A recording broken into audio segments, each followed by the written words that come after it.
Bienvenue sur la 4e vidéo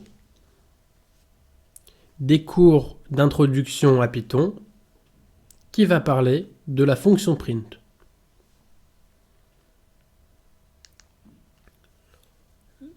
La fonction print, c'est quoi? La fonction print, c'est une fonction built-in ou fonction native de Python. Son utilité est de permettre d'afficher un message standard préparé par le développeur. Donc, quand on parle de print, c'est affichage. Le message peut être une chaîne de caractères ou tout autre objet. L'objet sera converti en chaîne avant d'être écrit à l'écran. Pour beaucoup de débutants et pour certains développeurs, la fonction print est aussi un moyen de débugger son code. C'est-à-dire, quand il y a une erreur, on va afficher ce que contient par exemple la variable d'avant ou le résultat d'avant pour voir si tout va bien.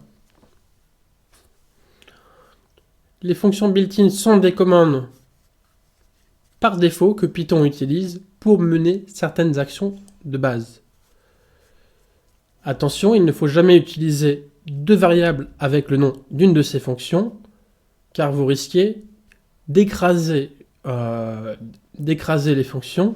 Ça veut dire quoi? Ça veut dire que si par exemple vous faites variable, vous mettez comme nom de variable print et vous faites égal, je sais pas, Michel, vous pourrez plus afficher quelque chose après, parce que le mot print va être assigné à une chaîne de caractères et ne renverra plus directement à la commande de base print. Donc je vous invite à regarder le petit lien que j'ai mis dessous. Il est assez explicatif et il renvoie directement sur la documentation de Python. Je pense que vous apprendrez quelque chose. Et vous pourrez voir aussi toutes les fonctions natives ou built-in, ce qui vous permettra de ne pas faire trop d'erreurs avec le nommage de vos variables. Donc, là je vous mets une fonction built-in aussi de Python, qui n'est pas print, mais qui va permettre de se renseigner sur la fonction print. Donc si vous voulez avoir plus d'informations sur le fonctionnement d'une fonction, utilisez la fonction print, la fonction help. Donc help ne sert pas forcément qu'aux fonctions, elle sert quasiment à tous les objets. S'il y a un objet qui ne fonctionne pas, ils vous mettront pourquoi. En général, on fait help sur soit une fonction ou soit un type pour se souvenir des informations. On verra ça sur les prochaines vidéos, quand on verra les méthodes de string, les méthodes de liste, etc., etc. Donc, après, quand on fait help print, on va avoir un résultat. On va aller sur Colab.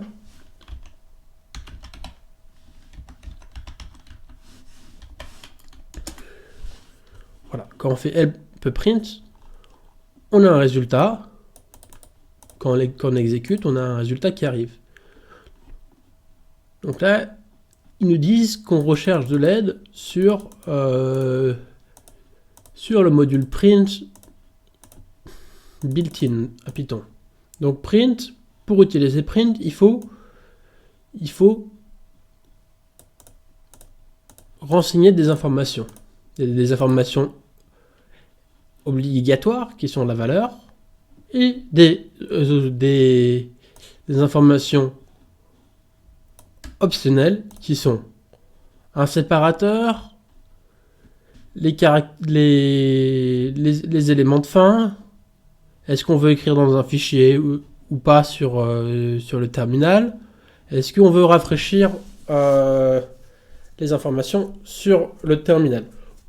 On va pas aller dans le détail. Parce que l'idée là était simplement de vous montrer la fonction help sur la fonction print. Donc si vous avez une question, si vous ne savez pas où aller, utilisez fréquemment la fonction help pour vous aider. Hop, c'est un vrai conseil. Voilà, avec un peu de couleur. Donc, utilisation de la fonction print d'une manière très simple. Donc là, quand on fait print chaîne de caractères Hello World, on dit qu'on affiche, qu'on imprime une chaîne de caractères. Donc on va faire la même chose. On va faire print Hello World. I hate you. Bon, c'est pour déconner.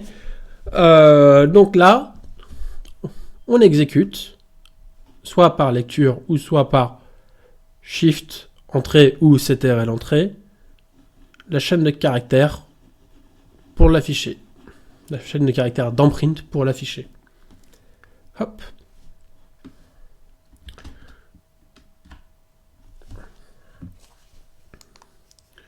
Donc, si on veut faire un peu de mise en page avec la fonction print, on peut utiliser certains caractères spécifiques ou suite de caractères comme l'anti/n. Hop, si on fait par exemple print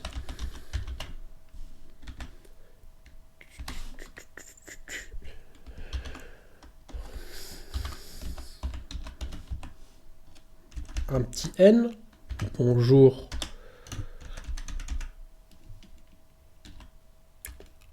anti/n la famille,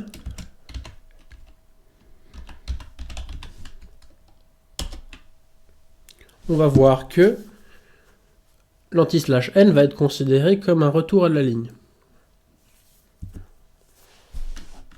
Donc on peut très bien mettre des retours à la ligne dans une chaîne de caractères pour que print l'affiche différemment. Hop, on voit souvent ces caractères spécifiques dans un fichier Excel parce que quand on fait du scrapping par exemple, on ne se rend pas compte, mais le site nous renvoie un retour à la ligne. Ou des blancs spécifiques. On reverra ça bien plus tard dans les cours. Donc, on peut utiliser d'autres signes. Donc là, le signe que vous voyez, c'est l'anti/t, qui est le signe d'une tabulation. Hop, donc là j'ai fait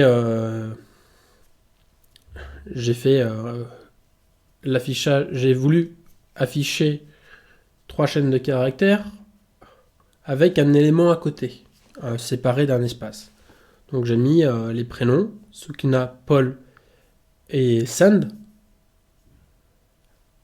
suivi d'un anti/t pour mettre notre information à droite. Quelle est l'utilité de faire un print avec une tabulation? Dans un grand programme, il n'y en a pas vraiment. Sauf si il s'agit d'un programme sur terminal, où là, si vous voulez rester simple et que vous voulez montrer aux personnes qui utilisent votre programme quelque chose d'assez clair, bah, vous pouvez utiliser des tabulations. Après, si vous voulez avoir un truc vraiment performant sur terminal, il existe des frameworks comme Qlik qui sont bien plus intéressants que de mettre un simple anti/t. Mais bon, ça c'est une autre question et Qlik c'est un sujet un peu poussé, donc on le verra pas forcément. Euh, on- Quand on utilise la fonction print, on peut, comme on l'a vu avec help, mettre des éléments optionnels. Donc là, on met un argument. On reverra ce que c'est un argument quand on traitera de fonctions.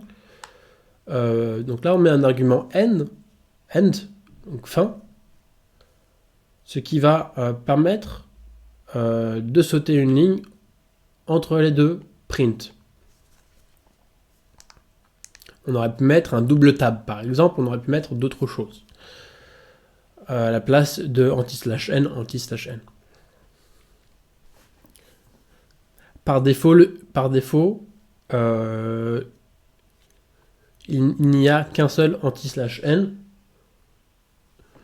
Mais si vous voulez en rajouter plus, vous pouvez en rajouter une dizaine si vous voulez, mais je trouve pas ça très utile.